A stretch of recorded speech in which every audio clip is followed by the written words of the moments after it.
Well, Sarah, thank you so much for that introduction. It's really a pleasure to be here, and thank you all. Ingrid, that was a fantastic talk. In full disclosure, Ingrid and I did not coordinate our talks at all, but I think you're going to see that they really reinforce each other, support each other well, and any excess overlap is simply because we did not coordinate. But I think the overlap won't be too much, but it will reinforce some really important points that Ingrid made. When we talk about the DEEs, we have the epilepsy concept in there. And traditionally, the approach to epilepsy was always seizure suppression. And the standard paradigm was suppress the seizures at that source, at the axon, at the ion channel, at the synapse. It was largely etiology agnostic. And in the past, it was just try one medication after another with very little evidence or even rationale for the choice. Seizures are important, and Ingrid talked about the importance of epileptic encephalopathy. That term has been around for quite a while, and in the 1990s and early 2000s, it was used, but sort of loosely to mean this is really, really bad epilepsy, usually in a young child. Helen Cross and I tried giving a little bit more form to that term and defined it as epileptic activity, which itself contributes to behavioral and cognitive disorders above and beyond the underlying lesion or condition itself. And when this occurs in a developing brain, and the developing brain things are happening so rapidly, it interferes with the development of function during critical times in a young brain's life. And the implications for this, for aggressive early seizure treatment and control, are critical, including the use of early surgery. And our colleague Gary Mather at UCLA has been a real proponent of this. So the seizures are really important, but the term was further expanded in the ILAE report to include developmental. And I don't know if it should be developmental epileptic encephalopathy or an and or an or, for the very reasons we've been discussing. Not all consequences seen in a child are due to the seizures and epileptic activity. Seizures are not always a predominant feature. And as you were just discussing, some affected individuals do not even have seizures. And I'll add, there are a few with KCNQ2 who have been described. You're going to find a lot more now, but this is really the rule rather than the exception. We see this with tuberous sclerosis, with SCN2A, with SCN1A, with MECP2. Pretty much any of the genes that are associated with epilepsy can be associated with other neurodevelopmental conditions, but without epilepsy. This means, though, that there is a direct effect of the disease itself. And in the last 10 to 15 years, we are starting to get some real understanding of what those diseases are. And there are a lot of them. These are just a handful taken from the recent epilepsy panel from GeneDx, but there are hundreds of genes that have been associated with early life epilepsy, later epilepsy, and with neurodevelopmental disorders. Now that we're digging down into the actual diseases, this really puts some oomph behind the idea of precision medicine. And the high-level description of precision medicine is that it is a form of medicine that uses information about a person's genes, proteins, and environment to prevent, diagnose, and treat disease. I'd like to put that into a little bit more of a context. Precision medicine means we focus on the disease, not just the symptoms and the syndromes. We match the treatment's mechanism to the disease etiology, and we address the underlying disease process. And it's really not a new idea, and we've been doing it for a long time. B6 for pyridoxine deficiency syndrome, ketogenic diet for SLC2A1 or GLUT1 deficiency syndrome, immunomodulatory therapies for epilepsy secondary to autoimmune processes, sulfonylurea for DEND, and more recently, everolimus for tuberous sclerosis, cerulipinase alpha for Batten disease, and more therapies are coming down the line. The idea is to restore the patient to optimal health and not just suppress individual symptoms. This is beautifully exemplified in the tuberous sclerosis literature. Tuberous sclerosis is a multi-system disease due to variants, pathogenic variants in either the TSC1 or TSC2 gene. These are genes in the mTOR pathway, which is involved in cell proliferation, differentiation, mobility, and cell death. And when this pathway is dysregulated, as it is in tuberous sclerosis, we see malformations in the brain, we see tumors in the heart, we see tumors in the eye, in the kidneys, in the skin, in the lungs, under the fingernails. And we also see a range of epilepsies, including infantile spasms and Lennox-Gastaut syndrome, as well as focal epilepsies, and also a range of neuropsychiatric conditions. It's a multi-system disorder.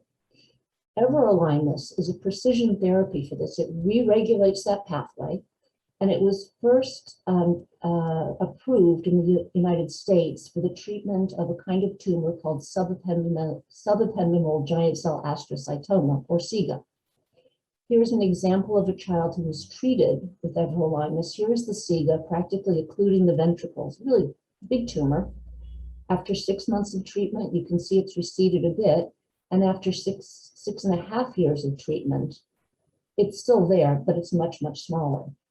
So it works on the tumors, and it also works on the lung tumors. It also worked on the seizures, though. And in the same study about SIGAs, these are the data for what happened to seizures, and it happened very quickly. In the lower part of the graph, in the medium gray, you can see the proportion of children who are seizure-free since the last visit. Visits were every 6 months. And you can see relatively fewer seizure-free, and then it goes up over time. And in the dark gray, the proportion of children who were having daily seizures starts high, and it drops tremendously. The impact of everolimus on seizures, specifically in tuberous sclerosis, was beautifully demonstrated in the EXIST-3 trial. In this study, patients were randomized to a placebo, the gray line up top here, or two doses of everolimus, and you can see that over the course of the trial, seizure frequency dropped tremendously in those who were treated versus the placebo group, and the number of days seizure-free rose tremendously in those treated versus the placebo group. Tuberous sclerosis is also associated with a range of neuropsychiatric conditions, most especially autism, and there has been interest in using tuberous sclerosis using everolimus as a treatment for the autism. There was a lot of excitement about this. In 2019, a randomized trial was published that failed to find an effect. That happens in science. It was an underpowered trial, and there were some questions that still need to be answered, and people are still very hopeful that everolimus may be helpful for some of the behavioral concerns with this disease. But taking this approach, this disease-first approach, it means that we need to reframe the problem from a near singular focus on seizures to a focus on the disease, with seizures as one of the many co-expressions of the disease, all factors that might be ameliorated if the disease itself were to be addressed. This is exciting, but it poses some important challenges that need to be addressed because we don't know a whole lot about all of these diseases. And furthermore, any single one of them is extremely rare or ultra rare. In the United States, we have about 3.6 million births per year in the United States. We expect about 50 to 200 of any one of these to occur. So these are really rare, and they occur. We don't necessarily know about them. The FDA in the United States has been coming out since 2012 with guidance to industry interested in developing drugs for rare diseases. And they bring in the importance of natural history, and they emphasize that you need to have a description of the full range of disease manifestations. You need to know what it is you're treating, and not just do a catawampus through a rare disease. So how do we do that? How do we start thinking about non-seizure outcomes as primary trial targets? Which non-seizure aspects of the disease should be targeted? How should they be assessed? And which measures should be used to test whether there's actually improvement? And I want to point out, this is really important for KCNQ2. Your community participated in a survey, a natural history survey, not a longitudinal study that I and my colleagues did a couple years ago. And these are the results, part of the results from that study based on 39 of you who submitted variants for your children and provided seizure data. Just to give you an idea, half of them were girls. The average median age was 4.5 years. The median onset was 1 day of life. Interquartile range 1 to 3 days, 95% within a week. Ingrid already told you that. The most common seizure types, as reported by parents, and I'm not contradicting Ingrid in any way, but as the parents reported them, were tonic-clonic, and I think that term is just very much overused. Bilateral tonic, epileptic spasms, and most children had only 1 or 2 seizure types, not multiple different types. At the time, 82% of children were taking medications for seizures, and at the worst point in their epilepsy, almost everyone had multiple daily seizures. However, at the time of the survey, half of children had not had a seizure for at least 6 months, and in that group, that half, the median time seizure-free was almost 2 years. Of those who had had recent seizures within 6 months, most, it had been at least a week ago. And then we had a few with more recent seizures, and only a very small number who were having near daily seizures. So seizures are important, but in KCNQ2, they often, not always, but often tend to resolve fairly quickly. And I think the conclusion for your community is that seizures may not always be a trial efficient outcome for KCNQ2. So which non-seizure aspects of a disease should be targeted? And the FDA indicated that you should focus on signs and symptoms that are important to patients, disease aspects most likely to be life-limiting or life-altering. Well, how do you figure that out? You listen to the experts, and the experts are the people living with these conditions. What you have to do, and we did this, was ask parents to consider what would make my child's life, my life, our family's life better. If I could fix one thing, what would it be? And then focus in on those critical outcomes. And there are a lot. You also have to engage professionals in the conversations. These are people with deep understanding of gait disturbances, fine motor control, speech, swallowing, tone. You need your physiatrist, your occupational therapist, physical therapist, speech therapist in on the conversation. And when we talked to parents, they identified so many aspects of their children's condition that were important, from communication, sleep, GI dysfunction, behavior, mobility, dysautonomias, dystonia. The list goes on and on. How should these sorts of outcomes be assessed? And there are many different ways. It's not that one is better than the other, but they have a different place depending on the outcome and the purpose. But one is self-reported. So for example, if you do a study on pain, people tend to self-report their pain. That's not super relevant for most children with developmental and encephalopathic epilepsies, because of course, most are nonverbal. And we might have to depend on a proxy report, and that's a little bit tough. That may not go over too well in a randomized trial.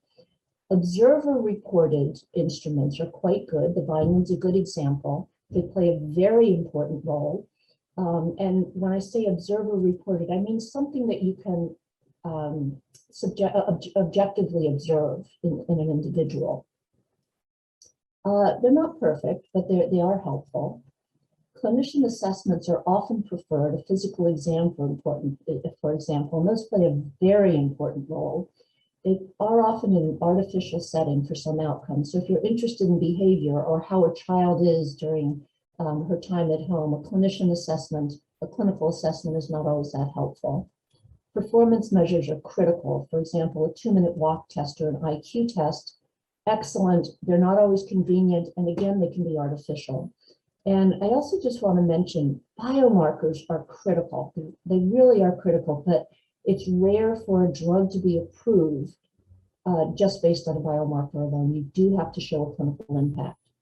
So once you've decided which measures, what your outcomes are, what kind of measures you want, most people will go to the Outcomes Measures Boutique and select the measures for their study, from this list, and there are many others as well. It's a well-informed, well-intentioned, but extremely naive approach, and I'd like to give you an example of why that's the case. I had the opportunity, it was really a pleasure to work with Simon's Searchlight on their SCN2A cohort.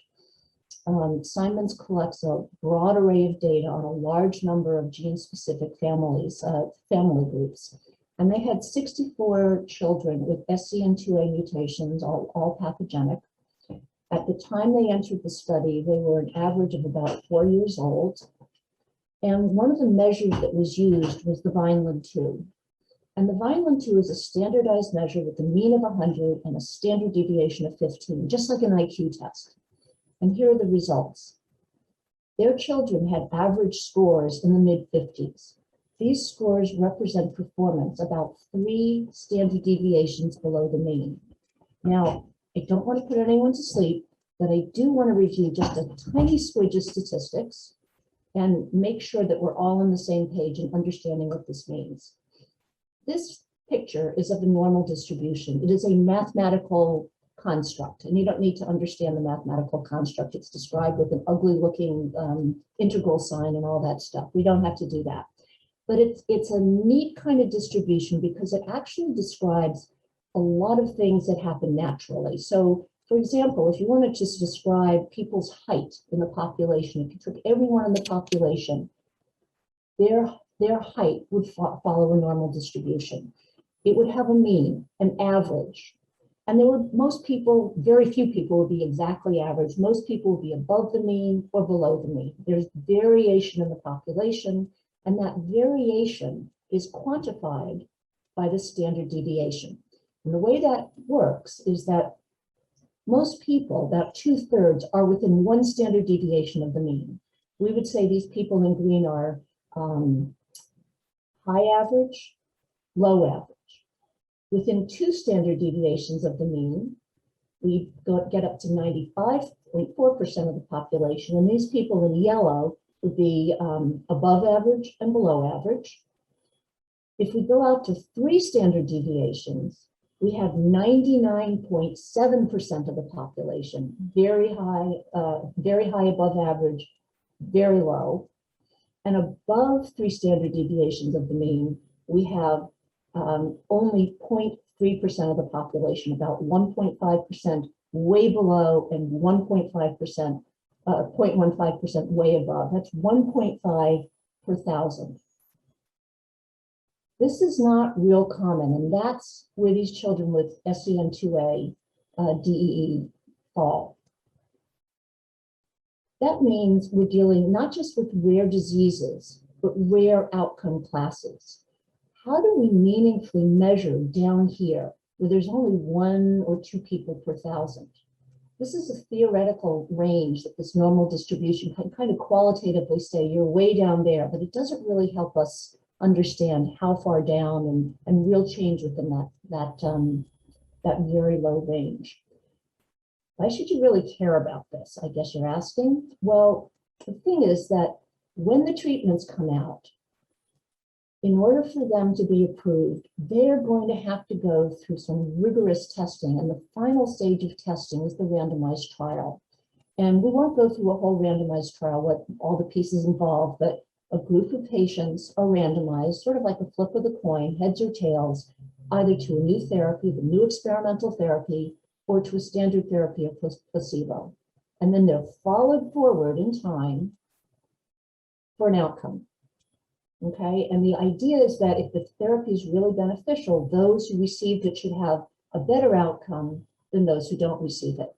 So at the end of the trial, we do an analysis, and if the analysis supports treatment efficacy, we're golden. We can take all of our data to the FDA or the EMA or whatever your regulatory agency is, and if everything lines up, the drug might actually get approved, and then it will be available to your children and to other children. However, if this analysis fails to demonstrate that the drug is effective in leading to a better outcome, the drug's not going to get approved.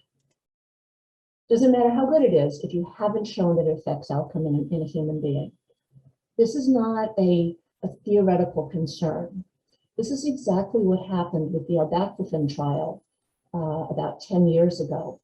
This was a drug, a neurobehavioral drug that was trialed in patients with Fragile X syndrome. And the group that did this is a really, really sophisticated neurobehavioral group led by Elizabeth Berry Kravitz. They used as their primary outcome measure something called the Aberrant Behavior Checklist, or ABC Irritability Scale.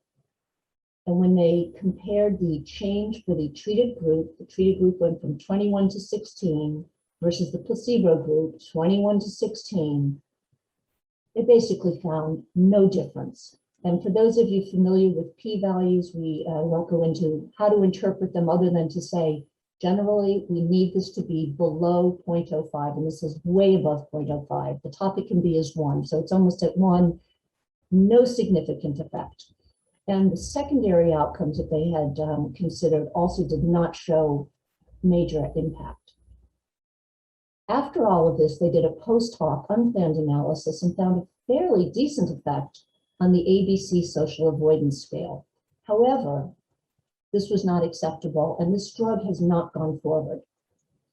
The authors rather ruefully reflected that the selection of the irritability scale was driven by USDA precedent. The FDA was familiar with this scale because it's used a lot in autism trials. And they presumably said, hey, use this scale. So they did.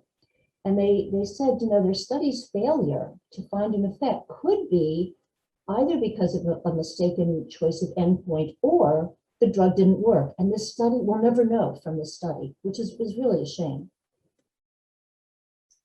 So not surprisingly, the year that study came out is the same year that the FDA said started issuing these guidances. And part of the guidance says you need to formulate a sensitive clinical endpoint.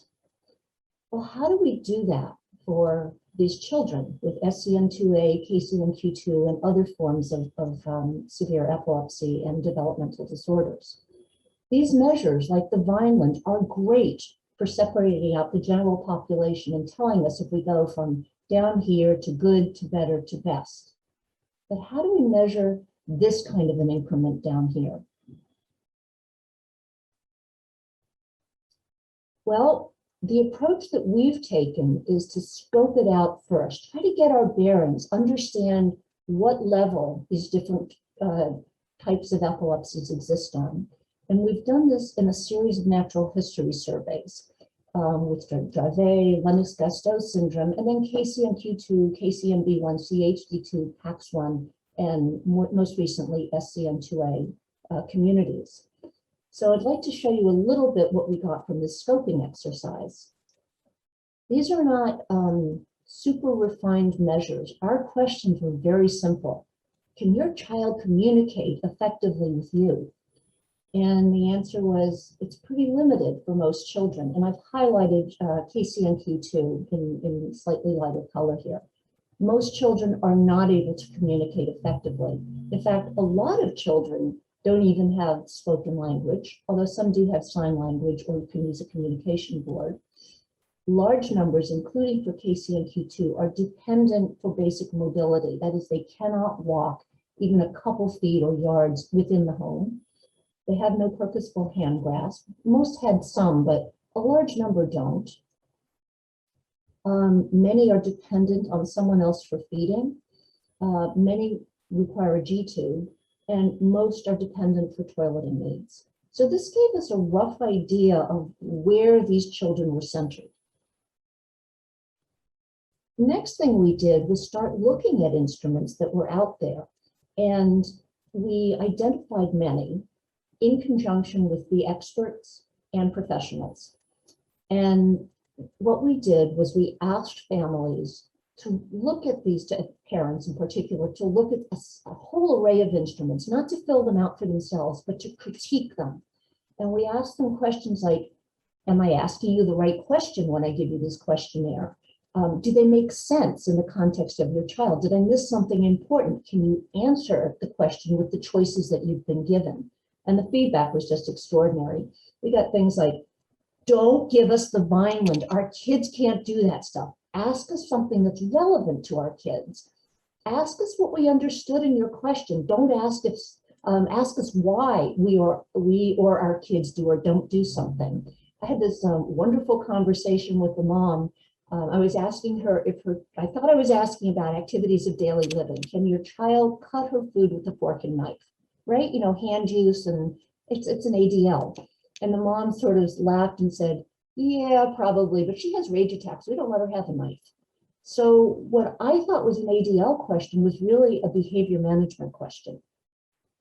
Don't ask us if something's a problem. Everything's a problem. Let us tell you how often it happens. Don't ask me if it's better or worse. There's just too many moving pieces in my life.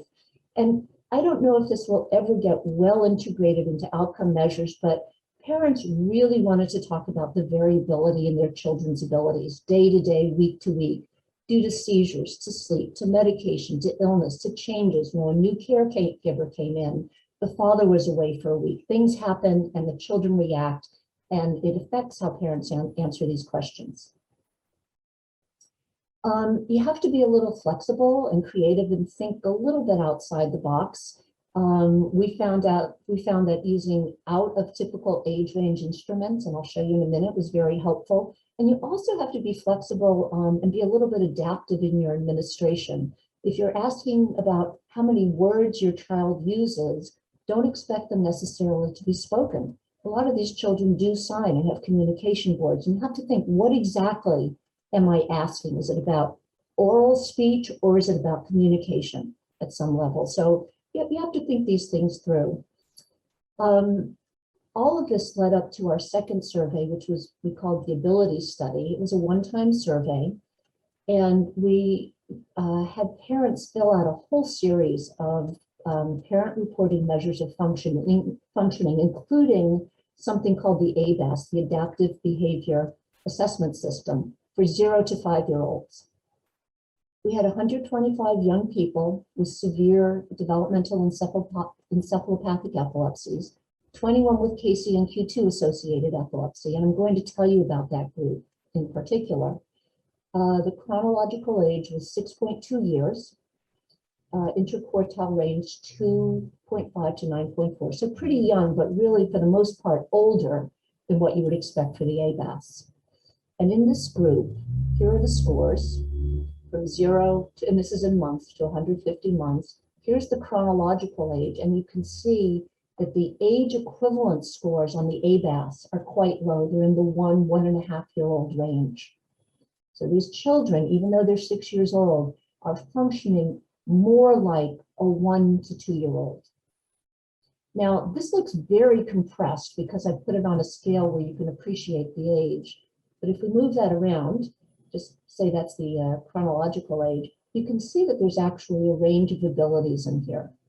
That's important. That means that we actually we're digging into that range at which these children are functioning. You know, in that -3 standard deviation area, we have something that we can measure.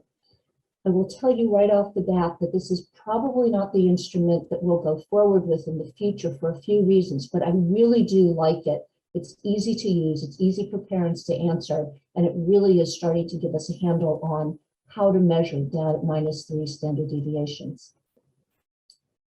The other thing you could do is create an instrument de novo, and that's been done extremely successfully in the Batten disease area. And I'll tell you about that in a little bit, but they have a very simple 6-point scale that's been used in a randomized trial quite successfully. The Rett syndrome group has tried to create their own behavioral assessment questionnaire. And I know they worked really hard. I know these people, they really put everything into it, but when they evaluated it, they actually found it did not have some of the psychometric properties that would be needed for use in a randomized trial. And I know they're continuing to work on it.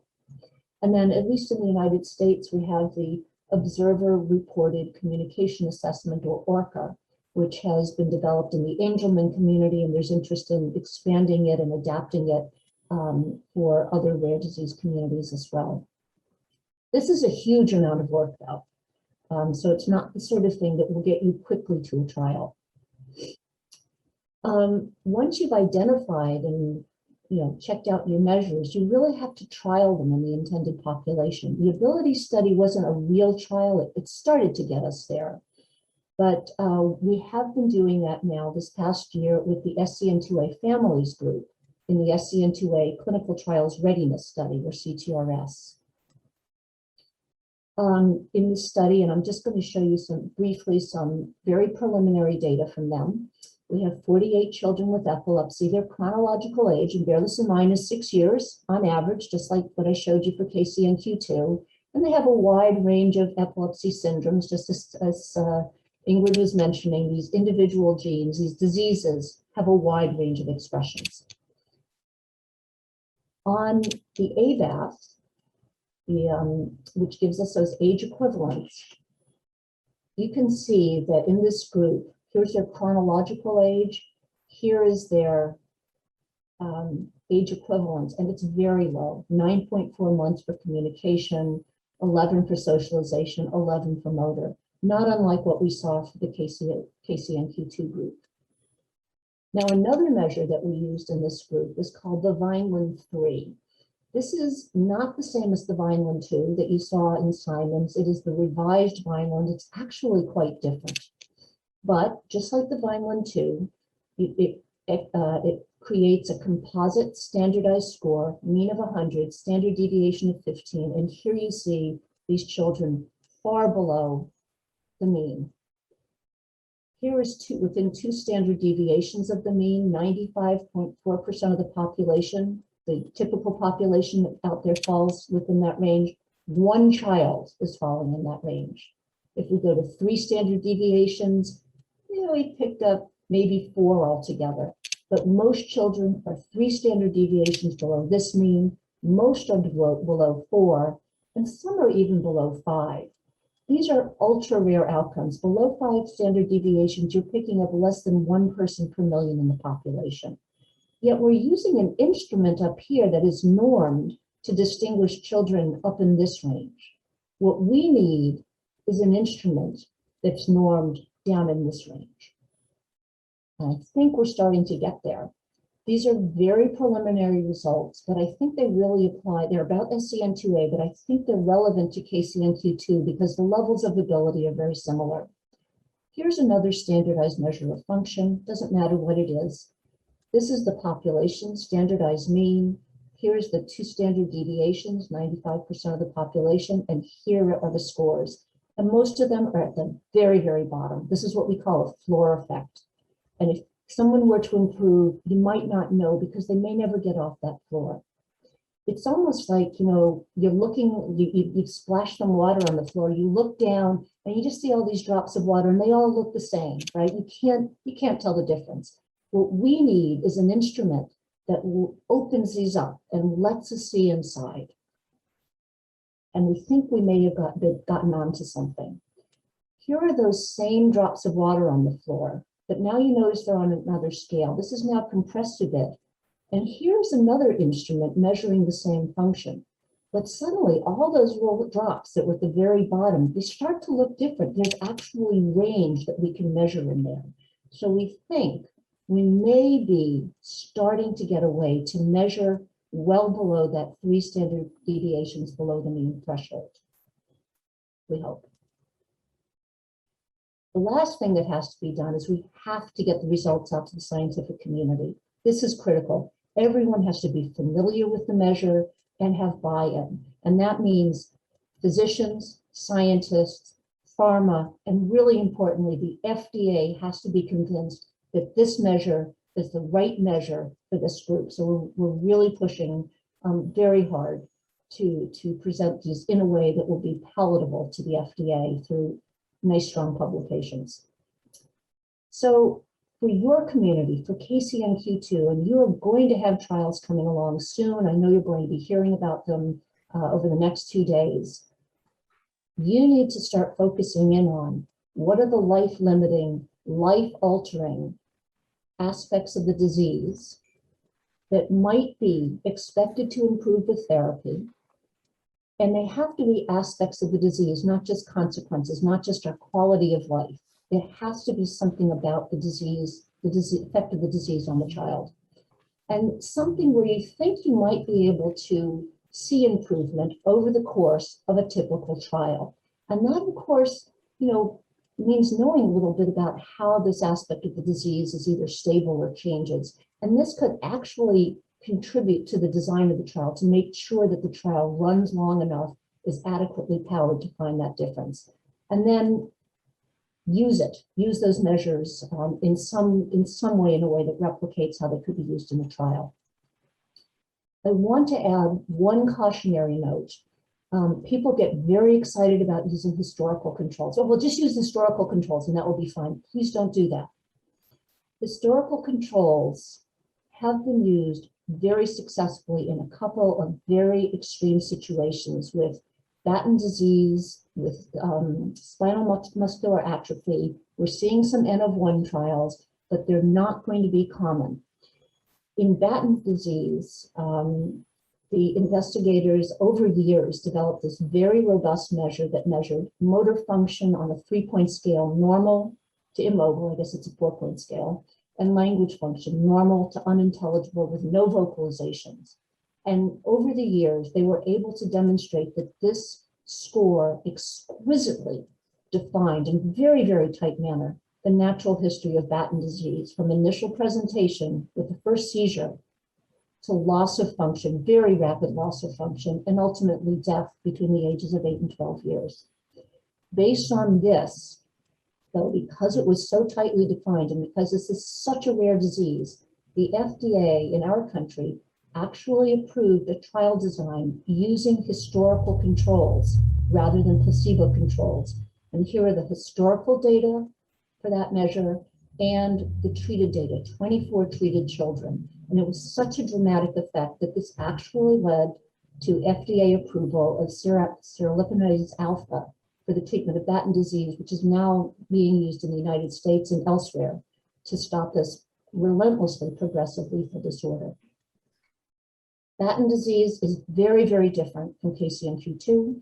There are decades and decades of experience, hundreds of patients studied. The natural history is exquisitely and tightly defined from typical function, mean of 100 in the population down to 0, very tightly defined. KCNQ2 is going to be very different. The natural history is not well defined, and I don't know if it's a static disorder, and I don't know what static means against the backdrop of a rapidly developing brain. That's a semantic issue I don't feel competent to address. The children with KCNQ2 have moderate, that's maybe generous, maybe it's fair to say severe, to a profound impairment, and the types and rate of improvements are not currently known. So you're going to have to go from here to here. It's sort of easier to drop a big rock and let it fall than to pick it up and raise it. It's two different things. So those are really important to keep in mind. I just want to end with this visual. Please think about what is important, what you want to target, and remember, figure out what scale you're on, and then use that information. When you go hiking in the mountains, the last thing you need to do is drag along an electron microscope. It's not going to help you measure the mountain range. And when you go into the laboratory to measure cell processes, the last thing you need is surveying equipment. You need the right instrument to measure your children where they are now. I just want to mention, this has been a couple-year journey for me with a lot of parent organizations, some wonderful funding from PERF, and a great team of collaborators at my institution and really across the US. So thank you so much for having me. It's really been delightful. Thank you so much, Anne. And a couple of things I want to mention on the back end of that presentation. First of all, you mentioned the FDA a couple of times, and I'm very excited to say that tomorrow we will have a presentation by the FDA. So you will definitely want to make sure that you check in. Yes, you'll want to make sure that you check in on that because the FDA will be presenting at our conference. Also, I'm looking at my phone at our chat. And by the way, we love all these questions, keep them coming, but a lot of people are talking about something that's kind of a holdover from Ingrid Sheffer's conversation about ezogabine. and retigabine. And I just want to mention, and this is really important, that we're going to be having an expert from Xenon tomorrow. Cynthia Harden is going to be joining us from Xenon, and she's going to talk about, so just so that everyone knows, ezogabine is gone, it doesn't exist anymore, but Xenon is doing a reformulation thanks to the work from and the input from KCNQ2, and they're in clinical trials. So you're going to hear all about the latest on that tomorrow. So I know we're getting a lot of questions on that.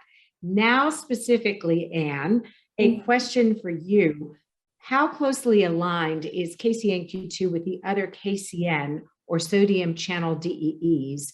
And do the targeted treatments focus on the specific gene or the group of genes? What can you tell us about that? I don't do the treatments, but a lot of the treatments that look to be particularly valuable right now are actually genetic treatments. ASO, you'll hear more about that. I think Steve Petrie is giving a talk on that, but I'm really fascinated by the ASOs. These small molecules are part of the problem is they're often dirty drugs, and they will work on all of the sodium channels, for example, and that's why we have problems with them. But there is a way to manufacture them so that they work on more selectively on individual channels. But beyond that, I really don't know how they're designed. And we are going to have more on that tomorrow. So we want to make sure that people tune in tomorrow, because there's a lot on that. And we also had one of our comments was from someone who asked, does the precision medicine need to be used in early life, or may it help in adulthood? And this is for someone who has an older child. And I want to point out as well that we directly reference that tomorrow. Oren Davinsky and I spoke about that. He had to pre-record his segment, but that's going to be occurring tomorrow as well. So you definitely are going to want to stay tuned. The short answer is probably will help. And he's going to lay out a little bit more on that, but you're going to definitely want to tune in for that. Now, yes, go right ahead, Anne. I think it's always worth trying, but we don't know a lot of times. So we have to be very careful with that. For example, with the degenerative diseases like NCL and SMA, early treatment really seems to be critical. You can start a treatment later, but if you've lost something, Duchenne's the same thing. Once you've lost something, you can't regain it. It stops progression further, but it does not help you regain. At least that is the message so far from the trial. So we really have to be careful promising too much. I think that's incredibly important, Anne. I'm glad you made that point, and I don't want to overstate what Oren said either, because again, he also said we don't know, and it could depend on when things are introduced and the treatments as well. One point I want to make just right now regarding that, I think what's important and really hits me during this summit is that we are at the 10-year mark.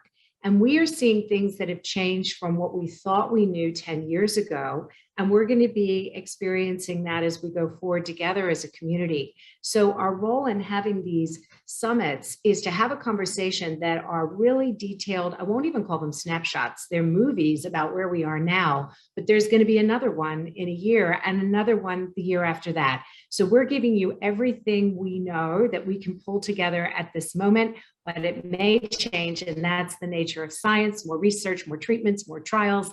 And that's why we try to update you with the very latest. There is one more question before I move on. And this is important for you, Anne.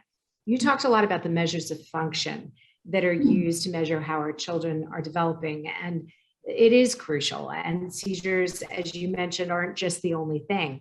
Are there any areas where we as parents could kind of be cataloging what our children are doing, or the ways in which we think there might be better ways to measure our children's development to pay attention in this smaller community that we have? That's a great question, and I don't have a specific suggestion, but I'm a great believer in starting that kind of a venture by talking. Get parents together and start to see what are the common themes, how you talk about them, and then start to develop something from there. But I think that would be a wonderful idea, and that would just be a remarkable resource for the community, for KCNQ2 across all of these disorders. If there were something that parents could routinely do that would be easy, you know, because your lives are kind of busy. I get that. Kind of going from crisis to crisis. So it needs to be something that fits in well. But I would let parents build that. And I would talk with, I like that idea. Yeah, but bring Yeah, in, what would you do? I would bring in, you know, depending on what you want to measure, if you could get a professional to help you formulate you know, get the vocabulary, make sure you're talking, using the same language, but give you the language and the concepts that are used. If it's gait, get someone to talk to you about gait, show some movies, you know, get that piece going. If it's communication, eye gaze, whatever, you know, get someone who can give you a little bit of formal background in that, and then go from there. All right, well, I'm going to take that as an action item. We'll talk about that after the summit. Thank you so much. Thank you very much, Amber, for that fantastic presentation and for all the work that you've done with us at KCNQ2. Kira, on behalf of everyone with KCNQ2.